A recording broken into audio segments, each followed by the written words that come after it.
Welcome to This Week from Blue Mountain Broadcasting. I'm so glad that you've tuned into the show today. I'm Lynelle Ellis, your host, president of Blue Mountain Broadcasting Association, and I'm going to be interviewing Jenelle Westerbeck Anderson, who's artistic director for the Walla Walla Choral Society. Can't wait to hear from her about some of the exciting things going on with the Choral Society. And then I'll have some items for you in station news at the end of the program too, so be sure to stay tuned for that. Let's begin with our devotional thought. What is your favorite psalm? Our family is currently reading through the book of Psalms, and we're becoming reacquainted with a number of well-loved psalms. Now, really, I want to ask you, if you were able to tell me through the television screen or the computer screen right now what your favorite psalm is, what would you answer?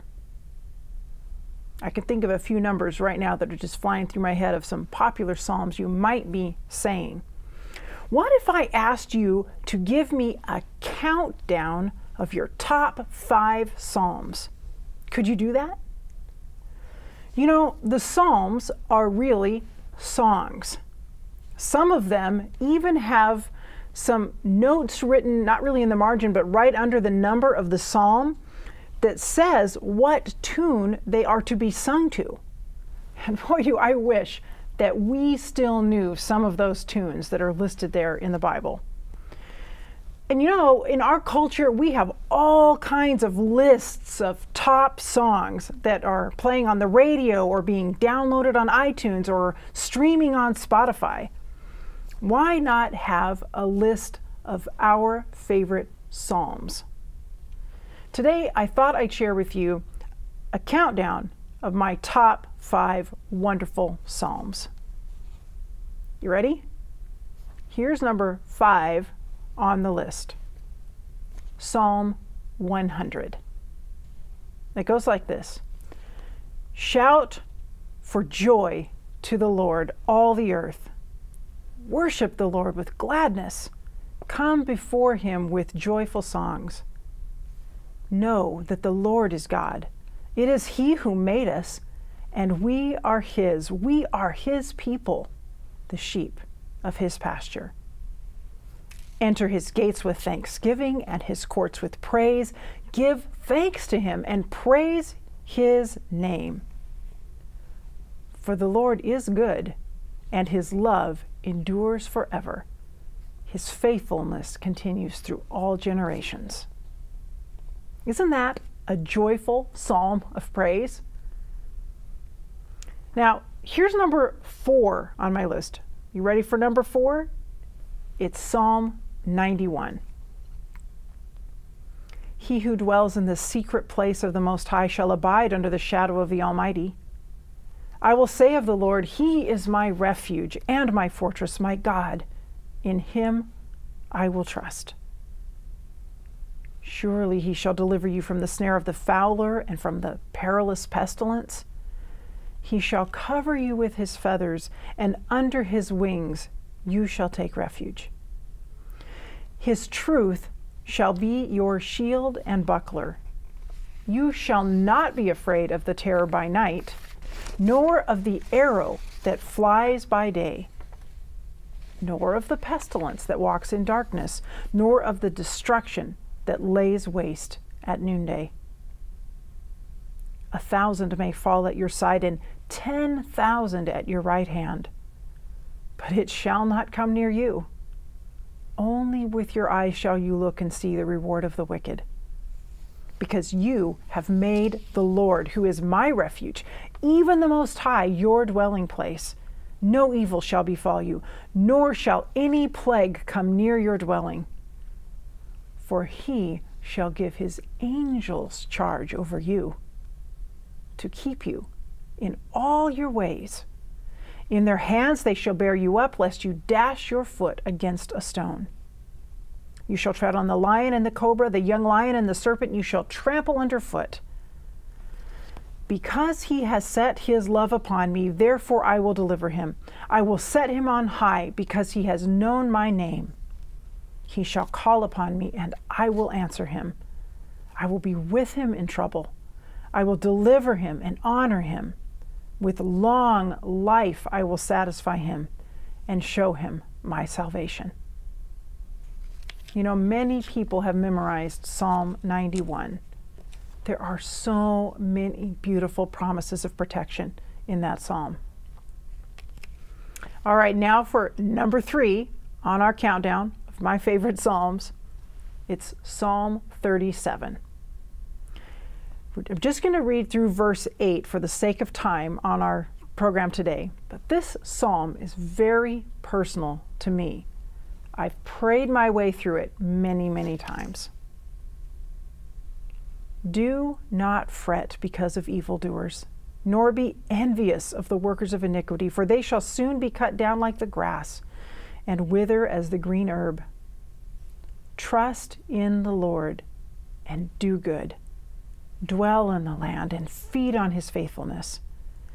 Delight yourself also in the Lord, and he shall give you the desires of your heart. Commit your way to the Lord. Trust also in him, and he shall bring it to pass. He shall bring forth your righteousness as the light, and your justice as the noonday. Rest in the Lord, and wait patiently for him. Do not fret because of him who prospers in his way, because of the man who brings wicked schemes to pass. Cease from anger and forsake wrath. Do not fret. It only causes harm. And now for number 2 in the countdown, Psalm 103. I love this psalm because it clearly describes who God is and his character, and who we are and how fragile and frail we are as humans, and our sinful condition, and then God's plan of rescue for us. It puts everything in perspective and then ends with praise. Bless the Lord, O my soul, and all that is within me, bless his holy name. Bless the Lord, O my soul, and forget not all his benefits, who forgives all your iniquities, who heals all your diseases, who redeems your life from destruction, who crowns you with loving kindness and tender mercies, who satisfies your mouth with good things, so that your youth is renewed like the eagles. The Lord executes righteousness and justice for all who are oppressed. He made his ways known to Moses, his acts to the children of Israel. The Lord is merciful and gracious, slow to anger, and abounding in mercy. He will not always strive with us, nor will he keep his anger forever. He has not dealt with us according to our sins, nor punished us according to our iniquities. For as the heavens are high above the earth, so great is his mercy toward those who fear him. As far as the east is from the west, so far he has removed our transgressions from us. As a father pities his children, so the Lord pities those who fear him. For he knows our frame. He remembers that we are dust. As for man, his days are like grass, and as a flower of the field, so he flourishes. For the wind passes over it, and it is gone, and its place remembers it no more. But the mercy of the Lord is from everlasting to everlasting on those who fear him, and his righteousness to children's children, to such as keep his covenant, and to those who remember his commandments, to do them. The Lord has established his throne in heaven, and his kingdom rules over all. Bless the Lord, you his angels who excel in strength, who do his word, heeding the voice of his word. Bless the Lord, all you his hosts, you ministers of his who do his pleasure. Bless the Lord, all his works in all places of his dominion. Bless the Lord, O my soul. And finally, coming in at number 1, Psalm 23, the Shepherd's Psalm, the most well-known and well-loved of all the Psalms. Today I'm going to share it in a less familiar translation in order to bring some freshness to a psalm that has been read and memorized by almost all of us. The Eternal is my shepherd. He cares for me always. He provides me rest in rich green fields beside streams of refreshing water. He soothes my fears. He makes me whole again, steering me off worn, hard paths to roads where truth and righteousness echo his name. Even in the unending shadows of death's darkness, I am not overcome by fear, because you are with me in those dark moments, near with your protection and guidance. I am comforted.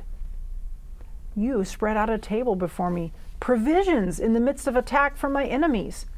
You care for all my needs, anointing my head with soothing, fragrant oil, filling my cup again and again with your grace.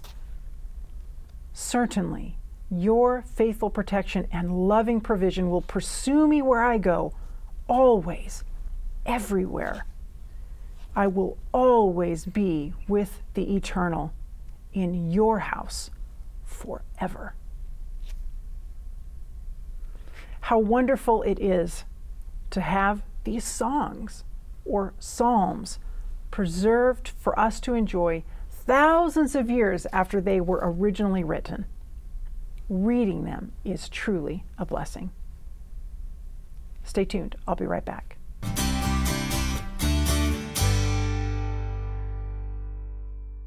Welcome back. Joining me now is Jenelle Westerbeck Anderson, who is Artistic Director for the Walla Walla Choral Society. And Jenelle, it is great to have you on the show today. Thank you. It's good to be here. So I think that we need to find out more about the Choral Society, but first of all, I just said Artistic Director. What does that mean? Well, it's the first time I've had that title, actually, and it means that I'm, of course, the conductor, but that the vision for what will happen musically, what kinds of themes we'll choose, where I want the choir to go in terms of, outreach, in terms of anything that we do creatively, that's going to be under my purview. But I work with a board who support me in a lot of fantastic ways. Sounds like a really fun adventure. It is. It has been so far. And how long have you been in the role? It's very new. This year is my first year. And of course, I joined in the middle of the COVID situation. So it's been even more of an adventure than I might have anticipated. Really different than normal for choirs, that's for sure. Absolutely. Yeah. Yes. So how long has the Choral Society been active in Walla Walla? Well, my understanding is that they started around 1905 and they've been a fairly continuous presence. What that means between the lines, there may have been times where it stepped back a little bit, but I think it's been an ongoing presence ever since then. They say about 116 years. So that it joins the symphony of being a long-standing community organization here. And that makes it probably one of the longer ones on the West Coast, because I know the symphony is, so. Yes, I would imagine so, yeah. Well, Walla Walla used to be quite the hub. Not that it isn't an exciting place now, but really back in 1906, it was a metropolis compared to a lot of areas in the West. Absolutely, and had a lot of wonderful cultural things happening. For sure. So what kinds of music, as Artistic Director then, what kinds of music do you select for the Choral Society? Well, there's a number of considerations that go into that. Currently, I've actually inherited some concerts that were canceled right before COVID shut everything down. And so there's been a bit of a mixture of some of my selections along with themes and music that had already been rehearsed. In fact, the concert coming up was dress rehearsal ready, and it was like the week before and they had to shut it down. So there's a fair amount of familiarity, and I'll be moving some things around a little bit and perhaps adding a piece. We've had some pieces drop off because the personnel are no longer here, but when I'm fully in control of it, I'm looking for music that I think will create an inspiring and emotionally satisfying concert performance, but also music that will both challenge the singers as well as help them really enjoy singing together. So, a mixture of difficulty levels. I usually pick a theme and select music that goes either very directly or somewhat indirectly with that theme, because there's so much good music, I have to have a way to narrow it all down. Sure. Yeah. And I think audiences appreciate that too, that I know that at least in the past, the Choral Society concerts will be advertised with posters or online or whatever, and they generally have been kind of on some type of theme. And that's probably helpful for audiences too. They know what to expect. They might get excited about a particular theme and really want to be there. Exactly, and there's such diversity of musical styles and musical types that, to have a theme called Good Vibrations, which is the upcoming concert, that's going to be something maybe a little more on the entertainment side and exciting and fun, and you might have a theme that's much more uplifting or maybe more thought-provoking surrounding ideas of peace and, world issues, or maybe something that's on a more religious level. So there's a wide variety of possibilities, and that makes a theme really useful. I'm sure there have been some like sort of Broadway theme or show tunes. Which may be kind of audience favorites with familiarity on some of those songs. And that's important too, to mix things that are familiar or very easy to appeal to an audience. Easy access for the audience. Along with things that might be a little more challenging or new or at least unfamiliar. And those can be fun for the audience too. They can be, particularly if you set it up well and explain what's going on, if it's particularly unusual. That really helps. Sure. So how often then does the Choral Society meet together? And I don't know if I should be talking about now during these COVID challenges or regularly? Or Well, regularly they meet once a week, which isn't a lot. And so they produce a fair amount of music in a short period of time, but the rehearsals 2 to 2.5 hours long. Now during COVID, we've been meeting once a week, except for most recently we've been holding off because of the recent surge. But the rehearsals have been shorter, or we've split the choir up so that we don't have as many people in a room at the same time. But it's not the entire group of singers, but there are a number of singers from this organization that just want to sing and be in community with other singers. And so they come and rehearse, even if they don't perform. I was quite surprised by that. They just wanted to sing. So there's such a huge value to gathering with people around something that you're all interested in. Yes, definitely. The word community is probably really the right word. It really is. In fact, one of the reasons I selected choirs as my major focus in life rather than, say, orchestras. And orchestras are wonderful, don't get me wrong, but there's something inherently very social about choirs. And although I'm not a great social director, I do like the fact that people join because they all have this common love of what they do. So who's in the group? How does that happen? How do you select who will be in the group? How do people find out about it? Actually, it's very easy to get in the group. There is no audition. You're kidding. I'm not kidding. There is no audition. And so if you want to join, all you have to do is go to the website now and sign up. There is a fee, although we do have some scholarships available for people who might struggle with the fee.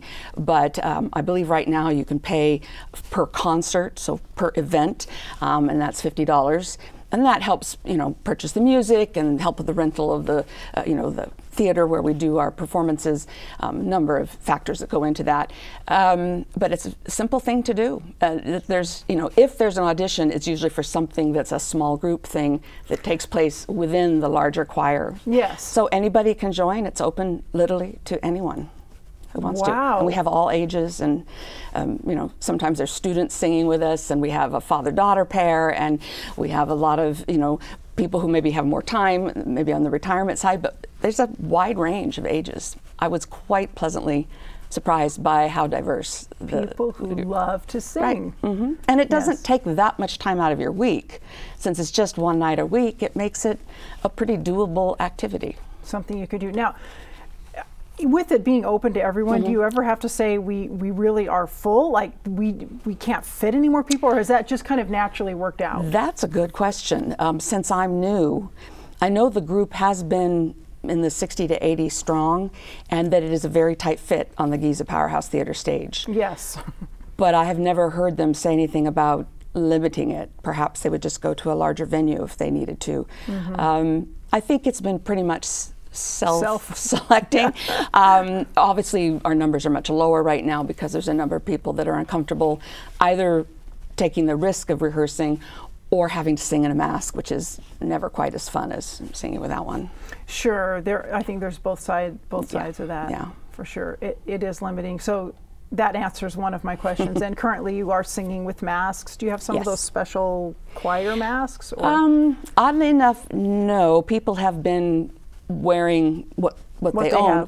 I myself at the beginning of the year purchased a wide range of singing masks and tried them, and I have picked some that I prefer to sing in, or sometimes they ask me to take my mask off because they can't hear me well, but they all wear masks when they sing.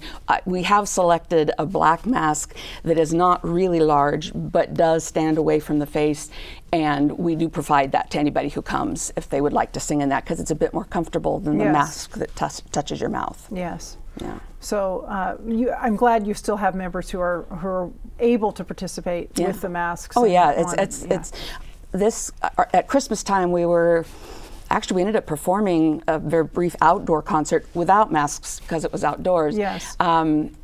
And that was about 29 people, I think. And then in terms of the interest level and the sign-ups for this next concert, we're a little over 40, which is a nice-sized group. It is. But that's still potentially only half of what might be possible traditionally in this area. Say a little bit more about the next concert, because you've referenced it a couple times. So this next concert, what is it? Okay, well, we're really hoping we get to perform it. Yes. Before COVID happened, they were preparing a concert called Good Vibrations, and it's all music from the 60s. Ah, yes. Yes, and they had costumes, and it was definitely going to be a really fun, lots of familiar music. I doubt there would be anything performed that people in the audience weren't familiar with. And so they had it all ready to go. They had some wonderful small group things as well as the whole choir. And then within a week of the performance, had to cancel.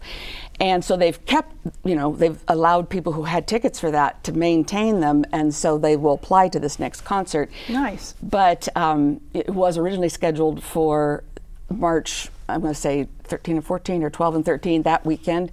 And we have officially, within the past week, Giza Powerhouse Theater allowed us, they had a date that they could give us in April. Yes, so you've moved it out a little bit. So we've moved it out a little bit, and it's going to be the same theme and a lot of the same repertoire.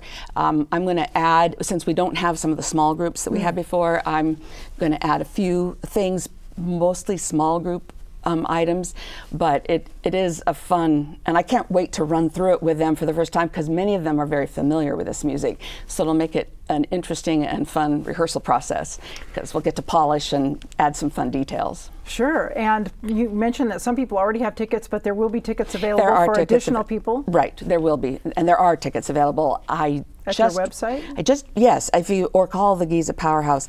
I just looked at something on the website that made me think maybe you should wait a week before getting tickets, but actually, since we've officially taken that date, yeah, you can purchase them now, and if something comes up, they will then be reserved for future use. Whenever. Yeah. Yes, good. So we've got just about a minute left, but I want to hear a little bit about what choral music really means to you. Oh my. Well, a great passion of mine is just group singing traditions.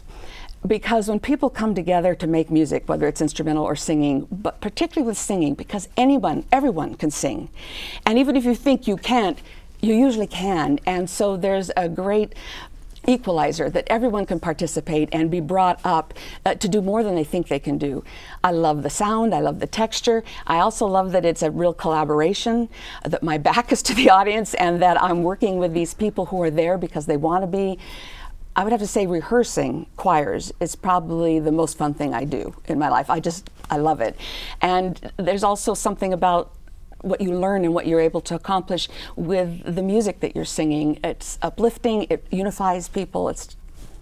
I can't say enough good things about it for me. I'm a real choir geek. It's wonderful.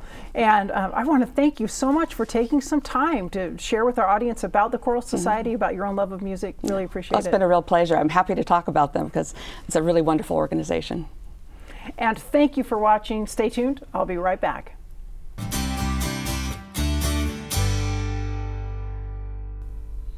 Time now for station news. Just one quick update for you today, and that's to let you know that we are very actively working on closed captioning for Blue Mountain Television. That's so that you can read the words if you would like to at the bottom of the screen in case you can't hear them very well. And this is something that's required by the Federal Communication Commission and also a service that we really want to provide to our viewers. We have our new engineer who's contracted and working with us, Zach, working on that, along with Daniel, who's working at it from another angle. And we're making some really good progress on this project. So keep that in your prayers. And also the new facility, of course, keep that in your prayers as we work toward getting a construction permit for the changes that we need to make there before we can actually make the move over. So I just wanted to give you those couple quick updates and thank you once again for your support of the station. Your prayers mean so much to us. The gifts that you give are absolutely essential, and I want to thank you for those. And thank you for watching the show today. I will see you next time.